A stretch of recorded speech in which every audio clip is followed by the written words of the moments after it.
Okay, good morning mga pari. Ito, panibago na namang problema dito sa Civic natin. Ang kailangan ayusin, may narinig tayong tunog na tak tak tak tak kapag lumiliko ng sagad sa kanan o sa kaliwa. Tingnan natin, baka CV joint o baka yung preno lang.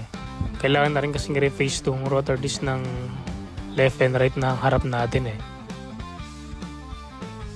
Kaya pumunta tayo agad dito sa machine shop na malapit sa amin dito sa Kabantuan.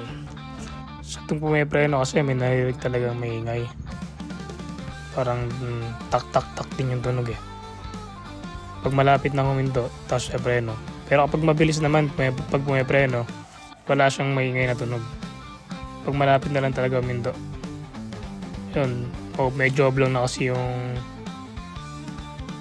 rotor disc kaya kailangan i-reface. Yun, lapit na matapos.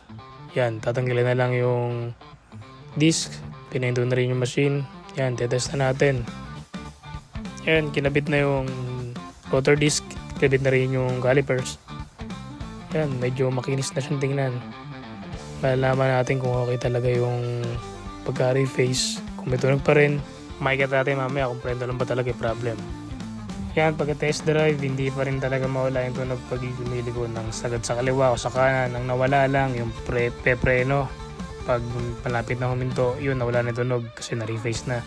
So yan, nagbaklas na lang kami ng CV joint, papalitan na lang bago. Ito na yung pampalit, na-assemble ulit, nire-repack. Ito, mukhang masariwa. Natin kung tutunog pa. Kasi yung pinalitan natin na CV joint, meron ng parang uka eh. Kaya yun ang reason kung bakit may tunog sa liko ang sagad pag kaliwa or kanan. Akala namin bearing. So yung mismong CV joint yung may uka. So after itong pagbuo ng puzzle na to, tingnan natin kung may tunog pa. Sana wala na. Medyo matagal din kasi magkabit.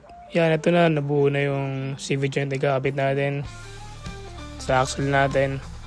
Yan, test drive natin. Hindi na tayo napag-video kanina. Puro grasa na kasi kamay namin.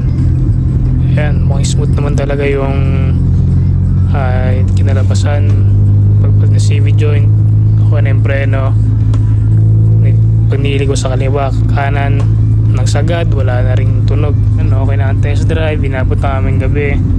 Kaya enjoy na lang natin to na walang problema ang ating Civic. Let's go!